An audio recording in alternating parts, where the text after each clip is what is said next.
अभी अभी हमने नवरात्रि भी मनाई, उसके अगले दिन दशहरा भी मनाया। तो देवियों का भी आह्वान किया और रावण का भी दहन किया।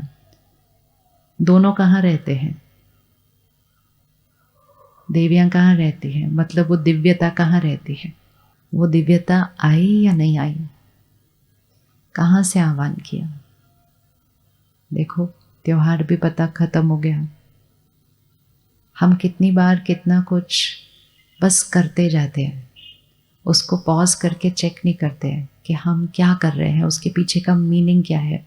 क्योंकि जब तक उसका मीनिंग पता नहीं होगा, वो त्योहार से शक्ति नहीं मिलेगी। त्योहार पता है कैसे होता है? जैसे ये घड़ी है, इस पे अलार्म लगता है। त्योहार एक अलार्म क्लॉक की तरह होता है। आजकल तो हम फ़ोन पे अलार्म लगाते हैं ना, लेकिन फिर भी एक ज़माने पे इस पर लगाया करते थे। अलार्म क्यों लगाते हैं हम? ताकि ये बजेगा और हम क्या हो जाएंगे? जग जाएंगे, जागरण हो जाएगा। अलार्म के साथ 3 ऑप्शन होते हैं। एक, अलार्म बजा और हमने क्या किया? बंद किया और सो गए। दूसरा, अलार्म बजा और हम क्या हो गए? उठ गए। और तीसरा, अब रोज़ रोज़ अलार्म लगाने की ज़रूरत ही नहीं लगती, बिना अलार्म के भी उठ जाते हैं। भारत की संस्कृति में हर थोड़े थोड़े दिन के बाद ऐसे खास दिन आते हैं, फिर त्योहार आते हैं। यह अलार्म होता है हमें जगाने के लिए कि जिस तरह हम जीवन जी रहे हैं उसमें से जागने की ज़रूरत है, अंधकार में जी रहे हैं। तो एक होता है अलार्म बजा, आवाज़ हुई, फिर सो गए, मतलब त्योहार आया, कुछ दिन के लिए उमंग, उत्साह, खुशी, मिठास, सबके साथ प्यार से बातें, सब कुछ, सात्विकता, पूजा पाठ, सब कुछ, जागरण। थोड़े दिन के बाद वैसे के वैसे वापस, मतलब अलार्म बजा और उसके बाद शोर मचा, थोड़ा सा आवाज़ आई, उठे, फिर उसके बाद सो गए। दूसरा, अलार्म बजा, त्योहार आया, सात्विकता की, पवित्रता, शुद्धता लाई जीवन के अंदर, दिव्यता का आह्वान किया। 9 दिन पूरे हो गए, लेकिन हमने अपने जीवन को उसी विधि से जारी रखा। वो होता है अलार्म बजा और उठ गए, वापस नहीं सोए। लेकिन एक होता है कि अब अलार्म की ज़रूरत नहीं है, त्योहार का इंतज़ार करने की ज़रूरत नहीं है। कब जगना है? कब जगना है? हर रोज़ जगे हुए रहना है। तो हमने देवियों का आह्वान किया, रावण को भी ख़त्म किया, परसों ही किया था, और कल से दुनिया वापस वैसे की वैसे ही है जैसे पहले थी। अब वेट करेंगे कि 20 दिन के बाद दिवाली आएगी, फिर दिए जलाएंगे, फिर सबको दुआएं देंगे, फिर सबको सौगात देंगे, फिर चीटी मिठाई खाएंगे, अगले दिन फिर वैसे के वैसे। तो इसीलिए उसको कहते हैं 4 दिन की दिवाली, बस 4 दिन उमंग उत्साह, उसके बाद वैसे के वैसे। तो उत्सव में हम क्या करते हैं? उत्सव में नवीनता आती है, उत्सव में सबके साथ बहुत प्यार से मिलते हैं, दुआएं देते हैं। किसी से नाराज़गी भी होती है ना, तो लोग कहते छोड़ ना, त्योहार है, आज नाराज़गी को पीछे रख, आज कोई नाराज़गी नहीं रखनी। हाँ, दिवाली पूरी हो जाएगी तो हमारी नाराज़गी वापस वैसे। वो कहते अरे कल तो आप बहुत अच्छे से बात कर रहे थे। कहते कल तो दिवाली थी ना, इसलिए अभी दिवाली ख़त्म हो गई, ख़त्म हो गई। तो इसलिए अभी हमारे पास बीच में है 15-20 दिन। दिवाली आने से पहले दिवाली मनाते हैं, दिवाली आने से पहले दिवाली मनाते हैं। अगर दिवाली आने से पहले दिवाली मनाएंगे तो जब तक दिवाली आएगी तो हमारा तो दिया परमानेंटली जला हुआ होगा। दिवाली में सबसे पहले क्या करना शुरू करते हैं?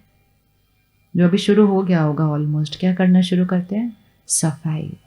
हर रोज़ सफाई करते हैं, फिर भी दिवाली के टाइम जरा खास सफाई होती है सारी। हर रोज ऊपर ऊपर से सफाई होती है, दिवाली में कोने कोने कोने कोने की सफाई होती है। किसकी सफाई होती है? घर की सफाई होती है। दिवाली का घर से क्या कनेक्शन है? क्यों सफाई कर रहे हैं इतनी? तो कहते हैं लक्ष्मी जी का आह्वान करना है। फिर उस दिन पर हम दरवाजे खिड़कियां खुली रखेंगे कि कौन आएगा, कौन आएगा, किस किस के घर में आए, किस किस के घर में दरवाजे खिड़की से श्री लक्ष्मी जी आए। दरवाजे खिड़की से। हम तो श्री लक्ष्मी भी किसी और को कहते हैं, हमारे घर लक्ष्मी आई। तो श्री लक्ष्मी जी का आह्वान करना मतलब अपने अंदर की प्योरिटी, पवित्रता, शुद्धता, दिव्यता, शक्ति का आह्वान करना। लेकिन दिव्यता का आह्वान तब होगा जब कोने कोने की पहले सफाई की जाएगी। कहाँ सफाई करनी है? यहाँ, यहाँ। किस किस को लगता है कुछ कुछ बातें हैं कोने कोने में पड़ी हुई ऐसे? हाँ, तो लक्ष्मी जी नहीं आएंगे ऐसे। लक्ष्मी जी को कैसे दिखाते हैं? कमल पुष्प के ऊपर खड़े हुए। मतलब इस कलयुगी दुनिया में रहना है, कीचड़ के बीच रहना है, लेकिन कीचड़ का दाग हमारे ऊपर नहीं लगना चाहिए, इसलिए वो कमल पुष्प है, कमल आसनधारी है। तो दुनिया में रहना है, बातों के बीच में रहना है, लोगों के बीच में रहना है, परिस्थितियों के बीच में रहना है, मुश्किलों के बीच में रहना है, लेकिन उसका दाग हम पर नहीं लगना चाहिए। वो है श्री लक्ष्मी जी। लक्ष्मी मतलब मेरे जीवन का लक्ष्य क्या है? लक्ष्य क्या है? किसी को पूछो क्या लक्ष्य, कहते ये काम करना है, इतना कमाना है, बच्चों को बड़ा करना है, पढ़ाना है, ये लक्ष्य। ये लक्ष्य तो बाहर है, क्या करना है। मेरा लक्ष्य क्या है? मतलब मुझ आत्मा का लक्ष्य क्या है, जीवन में क्या बनना है। तो कौन कौन फरिश्ता बनना चाहता है? वो पीछे वाले बन रहे हैं, आगे वाले नहीं बनना चाहते। बनना चाहते नहीं बनना चाहते, है ना। फरिश्ता कैसे दिखाते हैं? दो चीज़ें दिखाते हैं फरिश्ते को। एक तो पंख दिखाते हैं, जबकि हमने आज तक तो किसी को उड़ते हुए देखा नहीं है, लेकिन फिर भी फरिश्ते को पंख दिखाते हैं। तो पंख अर्थात जो आत्मा फरिश्ता है वो सदा उड़ती रहेगी, बाहर से नहीं उड़ रहे हैं। कहाँ पर उड़ रहे हैं? यहाँ। और जो आत्मा बोझिल होती है वो कैसे हो जाती है? तो जो लाइट होगा वो उड़ता रहेगा, जो बोझिल होगा वो नीचे। अभी क्या होता है, सोच सोच के मन बोझिल हो जाता है। हम कहते हैं चाय पिलाओ यार, बहुत सर भारी हो रहा है। सर भारी किसने किया? सर भारी किस किस का सर भारी होता है कभी कभी? हाँ, वो किस चीज से होता है वो सर भारी? कौन करता है हमारे सर को भारी? कौन करता है? कौन करता है? उंगली रखो, वो साथ वाली कुर्सी पे बैठे हैं, वो इस हॉल में कहीं बैठे हैं जो मेरा सर भारी करते हैं? नहीं। वो कहाँ बैठे हैं जो मेरे सर को भारी करते हैं? कहाँ बैठे हैं? यहाँ। कैसे भारी होता है? सोच सोच सोच सोच, उसी बात को सोच सोच सोच। अच्छा, सोच सोच के भारी कर दिया, नो प्रॉब्लम। फिर सोच को बदलेंगे तो वो भारीपन क्या हो जाएगा? चला जाएगा। लेकिन हम सोच को नहीं बदलते, हम चाय पी लेते हैं। चाय पीने से वो थोड़ी देर सर ठीक लगता है, थोड़ी देर के बाद वो फिर सर भारी होता है। फिर कहते हैं अब क्या करें, अब टीवी देख लेते हैं थोड़ी देर। मतलब मन पे जो घाव लगे हुए हैं उनको दवा नहीं लगानी, लेकिन मन को कहीं ना कहीं अटका देना है ताकि वो दर्द हो ना, मुझे पता ना चले कि दर्द हो रहा है। किसी दिन आप करके देखना, आपके दांत में दर्द हो रहा है, पेट में दर्द हो रहा है, कहीं भी दर्द हो रहा है ना, आप टीवी ऑन करके बैठ जाओ, पिक्चर देख लो 3 घंटे। 3 घंटे पहले आप बोले थे मेरे को दर्द हो रहा है, दर्द हो रहा है, किसी ने कहा कुछ काम कर दो, नहीं नहीं मेरा दर्द हो रहा है। फिर उसके बाद 3 घंटे पिक्चर देखेंगे, कोई दर्द नहीं होगा। जैसे पिक्चर बंद होएगी कोई कहेगा ये कर दो, कहते नहीं मेरे को तो दर्द हो रहा है, कहते अभी तो 3 घंटे से आप पिक्चर देख रहे थे। पिक्चर देखते हुए दर्द क्यों नहीं होता? क्योंकि मन को उस दर्द से हटाकर किस में लगा दिया? उधर इंगेज कर दिया। उसको हम डिस्ट्रैक्शन कहते हैं, कि अपने मन को उधर से हटाकर किसी और चीज़ पर लगा दिया। तब अपने ज़माने में तो 3-3 घंटे की, 2-2 घंटे की पिक्चर देखते थे। अब तो पिक्चर फ़ोन पे ही है सारा दिन। तो आज हमने अपने मन को क्या किया? उस घाव को दवा नहीं लगाई, उस सोच को बदला नहीं, उस संकल्प को परिवर्तन नहीं किया, उस मन को किसी ना किसी चीज में लगाते गए और कुछ नहीं तो फोन उठाया करते गए। खाली नहीं बैठते आजकल हम बिल्कुल भी, जब से ये खिलौना आया है हमारे अंदर। जैसे ही खाली बैठेंगे ना, सारी सोच सामने आने लगती है, फिर चिंता होने लगती है, फिर फटाफट फ़ोन उठाते हैं और उसके अंदर अपने मन को लगा देते हैं। अब मन को उसमें उलझा भी दें, लेकिन चोट ठीक नहीं होगी उससे, सिर्फ थोड़ी देर के लिए दर्द नहीं होगा। लेकिन जितनी देर हमने उसको किसी चीज़ में लगा दिया, चाहे फ़ोन में लगाया, चाहे घूमने में लगाया, चाहे कुछ खाने में लगाया, चाहे किसी से बातें करने में लगाया। कई बार परेशान होते, कहते मैं किसी से बात करती हूँ, चलो फ़ोन उठाओ, किसी को फ़ोन लगाओ। आधा पौना घंटा बीत गया, अपना शोर सुनना नहीं पड़ा। लेकिन जितनी देर भी ये किया, चोट ठीक हुई अंदर? चोट अंदर ठीक हुई? नहीं। चोट जैसी थी वैसी रही? चोट जैसी थी वैसी रही, या 2 दिन बीत गए तो चोट का घाव का दर्द और बढ़ गया? क्या हुआ होगा? कौन सा ऑप्शन है? ठीक हुआ? दांत का दर्द ही सोच लो, दांत में कीड़ा लगा है, आप पिक्चर पे पिक्चर देखते जाओ, 2 दिन बिता दो, दांत ठीक हुआ?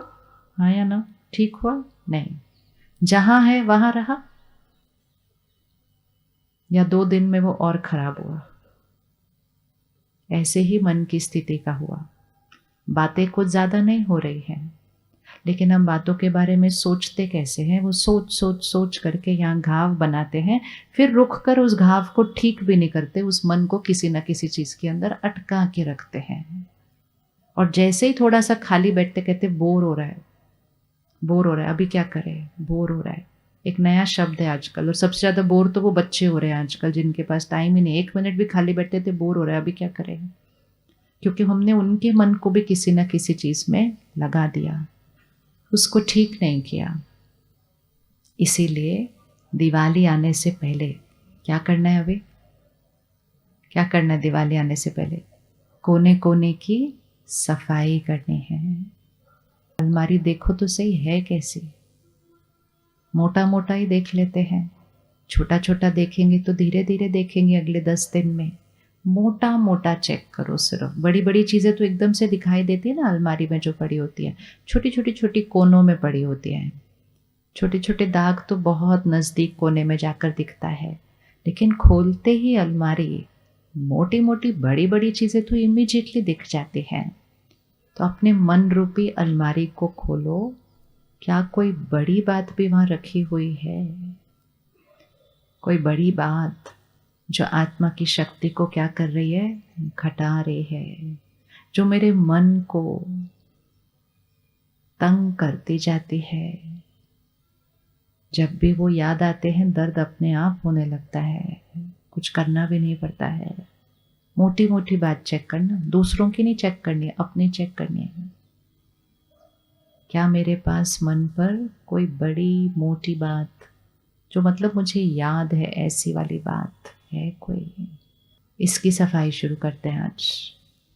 वो मन में वो जो बात जो रखी है, वो किसने रखी? वो मन की अलमारी में वो जो बात पड़ी है, वो किसने रखी? उसका जिम्मेवार कौन है? उस चोट का, उस घाव का जिम्मेवार कौन है? उस घाव का जिम्मेवार कौन है? किसका नाम याद आता है? क्योंकि उस चोट के साथ उस व्यक्ति का नाम भी रखा होगा साथ में, लेबल पे तो उस व्यक्ति का नाम होगा उस चोट के। सबसे इजी और सहज चीज, अपने मन की स्थिति का जिम्मेवार किसी और को ठहराना, और उनको ही अपने घाव का कारण ठहराना, और उस घाव को पकड़ के रख लेना, कहना उन्होंने किया ही ऐसे था। दर्द तो, लाइन पूरी करें, दर्द तो बोल अच्छे से, दर्द तो किसने दिया? दर्द उन्होंने दर्द दिया, उन्होंने दुख दिया, उन्होंने अपमान किया। किस किस का अपमान हुआ है कभी? आपके शहर में कोई अपमान नहीं होता आपका? हाँ, हुआ है ना, देख लेना, क्योंकि वो भी पड़ा हुआ है घाव उधर। यहाँ बहुत सारे घाव हैं। अगर यहाँ के घाव ना होते ना, हम निरंतर उड़ते रहेंगे सारा दिन खुशी के अंदर। क्यों घाव पड़ते हैं? क्योंकि लोग हमारे अनुसार नहीं होते हैं। लोग कुछ भी आकर कुछ भी कहकर चले जाते हैं। हमने जो सोचा नहीं था वैसा कर देते हैं। और वो लोग कोई अड़ोसी पड़ोसी नहीं, अपने घर के भी लोग होते हैं, परिवार के भी होते हैं या नहीं होते? अपमान कैसे करता है कोई हमारा अपमान? एग्जाम्पल दे, हमारा अपमान कोई कैसे करता है? ऐसा कोई बैठा है जिसके लिए किसी और ने कहा आपने मेरा अपमान किया है? हाँ। अब अपने आप से पूछिए, जिसने आपके लिए कहा कि आपने उनका अपमान किया है, क्या आपने सच में सोच समझ के उनका अपमान किया था? नहीं किया था। आपने क्या किया था? आपको जो सही लगा था बस वो बोल दिया था। लेकिन हमारा सही किसी और ने क्या कहकर रिकॉर्ड कर दिया अपने यहाँ कि उसने मेरा अपमान किया। अपमान किया मुझे मतलब सम्मान नहीं दिया। तो सम्मान का ऑपोजिट अपमान, मान का ऑपोजिट अपमान। मान शान की आदत है, महिमा की आदत है। महिमा बहुत अच्छी लगती है और धीरे धीरे तो महिमा की ज़रूरत भी लगती है। और जब महिमा की आदत पड़ जाती है तो थोड़ी सी भी निंदा, थोड़ा सा भी ऐसा शब्द हमारे पास सहन करने की आदत नहीं होती। तो परमात्मा हमें एक बहुत प्यारी लाइन सिखाते हैं, निंदा स्तुति, निंदा स्तुति, जय पराजय, सुख दुख, तीनों में एक समान। कैसे? निंदा स्तुति, जय पराजय, सुख दुख एक समान। वो पुराने ज़माने की घड़ी होती थी ना, पेंडुलम होता था जो ऐसे घूमता था, ऐसे। हाँ, तो वो पेंडुलम कहाँ होना चाहिए? सेंटर पर। इसमें हाथ रखें एक बार, देखें कैसे होता है। ऐसे एकदम सेंटर, मतलब एक रस। अब अगर सोचो, अगर अभी अभी कोई आए और आपको कहे आप बहुत अच्छे हो, आप बहुत अच्छे हो, आप बहुत अच्छे हो, मेरे को आपके साथ ही रहना है, मुझे आपके साथ ही बात करनी है, तो हमारा पेंडुलम किधर घूमने लग जाता है? धीरे धीरे धीरे धीरे महिमा महिमा महिमा महिमा बहुत अच्छी लगने लगती है। अब डिपेंड करता है वो कितनी अच्छी लगती है आपको। लेकिन रिस्क ये है, अगर महिमा में हम इधर चले जाते हैं, फिर कोई आकर कहता है मैं 1 मिनट भी आपके साथ नहीं बैठ सकता, फिर पेंडुलम किधर चला जाएगा? फिर इधर चला जाएगा। तो ध्यान निंदा में नहीं रखना है, ध्यान निंदा में नहीं रखना है, ध्यान अपमान होने के टाइम नहीं रखना है। ध्यान रखना है जब महिमा मिलती है, ध्यान रखना है जब मान मिलता है। तो हमेशा याद रखना है, दूसरा जो कह रहा है वो किसके संस्कार के थ्रू कह रहा है? दूसरा जो कह रहा है वो किसके संस्कार के थ्रू कह रहा है? वो अपने संस्कार से कह रहा है। सिस्टर, आपने ग्रीन साड़ी पहनी है ना, 1 मिनट आप खड़े हो जाओ। हाँ, अभी देखो, उन्होंने बहुत प्यारी ग्रीन कलर की, हरे रंग की साड़ी पहनी है। क्या सबको वो साड़ी एक जैसी? चलो भाई छोड़ दो, बहनों को पूछते, बहनों सबको, आपको वो साड़ी सबको एक जैसी अच्छी लगेगी? हाथ उठाओ, सबको एक जैसी अच्छी लगेगी? नहीं, किसी को वो बहुत अच्छी लगेगी, किसी को वो अच्छी लगेगी, किसी को वो ठीक ठाक लगेगी, किसी को वो थोड़ी सी अजीब लगेगी, और किसी को वो बिल्कुल कैसे लगेगी? बेकार लगेगी। इज दैट ओके कि किसी को बहुत अच्छी लगे और किसी को बहुत अच्छी ना लगे और किसी को बिल्कुल अच्छी ना लगे? क्या ये ठीक है बात? क्या ये बात ठीक है? नॉर्मल है ये? पक्का? हाँ, ऐसे हो सकता है कि किसी को बिल्कुल अच्छी नहीं लगे जो आपको इतनी अच्छी लगी। हर एक की अपनी चॉइस है। कौन कौन मानता है ये बात को कि हर एक की अपनी चॉइस है? जरा हाथ उठा, इसमें भाई भी हाथ उठा सकते हैं। इसको पक्का करें, हर एक की अपनी चॉइस है। नहीं, 1 मिनट और 1 मिनट, हर एक बोलिए एक बार, हर एक की अपनी चॉइस है। अब चॉइस है तो है, लेकिन क्या हम अपनी चॉइस बोल भी सकते हैं कि हमें बिल्कुल अच्छी नहीं लगी? नहीं, आप सुन सकते हैं कि नहीं? हम तो रेडी है कहने के लिए। अब आपने कह दिया कि अलाउड है, ज़रूरी तो नहीं है कि हर एक को अच्छा लगे। तो अगर किसी को अच्छा ना लगे तो क्या वो कह सकता है?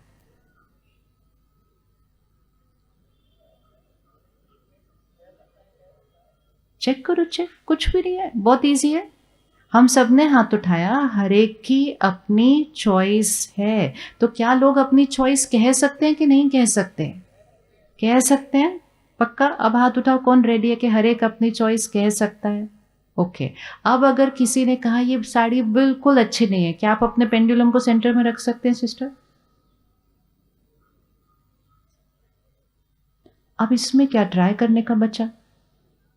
आपने अभी कहा नॉर्मल है, सबको क्यों अच्छा लगना चाहिए?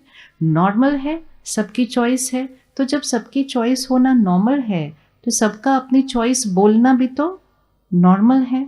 तो फिर सुनने के टाइम क्या प्रॉब्लम आ रही है? सुनने के टाइम क्यों मुश्किल लग रहा है?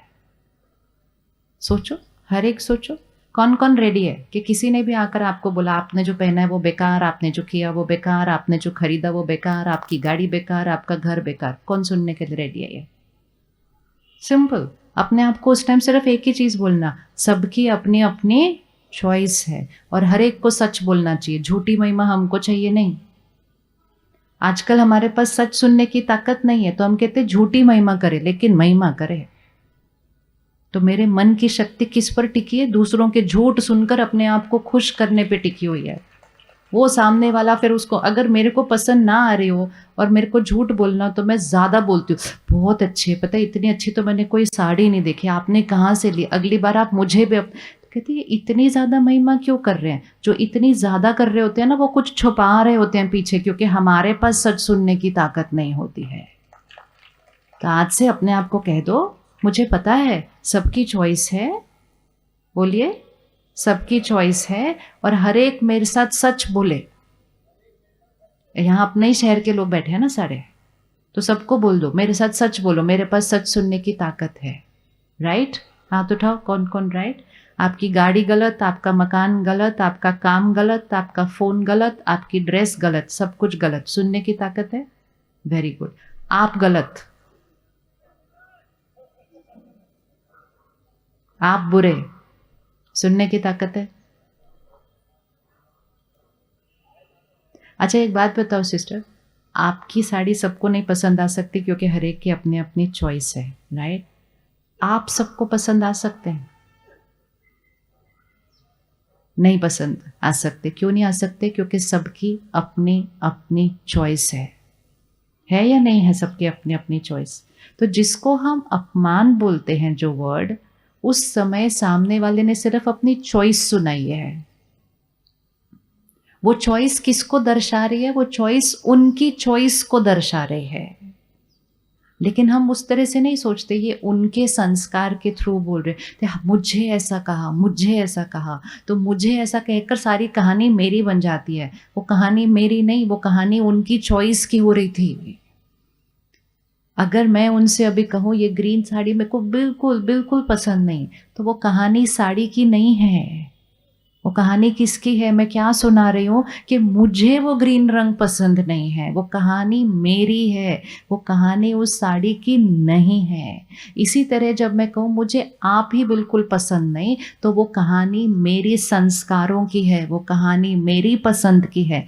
वो तो जो है वो है, लेकिन हम उस बारे में नहीं सोचते कि मेरे को ऐसा कह दिया, और ये सोच सोच के एक कटोरा लेके पूरी दुनिया के सामने घूमते रहते हैं, मेरे बारे में अच्छा बोलो। फिर लोगों को भी पता है तो वो झूठा झूठा बोलेंगे, इतने अच्छे लग रहे हो आप, इतने अच्छे लग रहे हो आप, इतने अच्छे लग रहे हो। इतना बोलना पड़ता है कि सामने वाले को भी दिखाई दे देता है कि सच नहीं बोल रहे, लेकिन फिर भी झूठ सुनकर अच्छा लगता है, क्योंकि कम से कम महिमा तो कर रहे हैं ना। ठीक है बहन, पक्का ना? अगली बार किसी ने बोला कि आपकी साड़ी अच्छी नहीं, आप स्माइल करेंगे ना इस तरह से? पक्का ना? देखो 1 मिनट में तो उनका तो होमवर्क हो गया, उन्होंने कहा पक्का मैं तो स्माइल करूंगी। और उतना ही अगर किसी ने कहा ना मुझे आप अच्छे नहीं लगते, तो ऐसे ही स्माइल करना, मन में सिर्फ एक ही बात करना, ये आपकी चॉइस है। इसका मतलब ये नहीं है कि हम परफेक्ट है, इसका मतलब ये नहीं है कि हम परफेक्ट हैं, लेकिन हमारे पास कुछ विशेषताएं हैं जो हमें पता है, हम उनको यूज़ करते हैं। हमारे पास कुछ कमज़ोरियां हैं जिन पर हम काम कर रहे हैं, लेकिन आप मुझे पसंद करते हैं या नहीं करते, वो आपकी विशेषता और कमज़ोरी के आधार पर है, वो स्टोरी मेरी नहीं है। तो फिर अगर कोई हमारे से कुछ ऐसा कहे, उस समय मुझे अपने मन को शांत रखना है, तो उसके लिए मुझे एक सोच तैयार करके रखनी पड़ती है। क्या सोचेंगे उस व्यक्ति? चलो मैंने ही आपको बोल दिया मुझे आप पसंद नहीं, क्या थॉट क्रिएट करनी है जिससे मन की स्थिति बिल्कुल कैसी रहे? स्टेबल। जब हमने कहा साड़ी पसंद नहीं, तो आपने इमिजिएटली क्या स्माइल करके क्या बोला? कोई बात नहीं, ये आपकी चॉइस है। और आपने तो एक और बहुत प्यारी लाइन कही, आपने कहा ये तो नॉर्मल है। कौन कौन मानता है ये तो नॉर्मल है कि अलग अलग पसंद होगी? ऐसे कैसे हो सकता है सबको सेम कलर पसंद होगा, राइट? अब 1 मिनट में आप बैठ जाओ, शुक्रिया। कौन कौन मानता है सबको अलग अलग रंग पसंद होते हैं? Very good. खाने में सबको अलग अलग चीज़ें पसंद होती हैं, म्यूज़िक सबको अलग अलग पसंद होता है, घूमने का जगह सबको अलग अलग पसंद होती है। ऐसे ही संस्कार भी सबको अलग अलग पसंद होते हैं, ये नॉर्मल है। और कई बार जो संस्कार उनको पसंद है, हो सकता है वो संस्कार मेरे पास नहीं है। और कई बार मेरे पास बहुत अच्छा संस्कार है लेकिन मेरा अच्छा संस्कार उनको प्रॉब्लम देता है। तो वो प्रॉब्लम किसकी है? वो प्रॉब्लम, उंगली रखो, वो प्रॉब्लम किसकी है? वो प्रॉब्लम उनकी है। और मोस्ट इम्पोर्टेंट ये याद रखना, ये नॉर्मल है, ये नॉर्मल है कि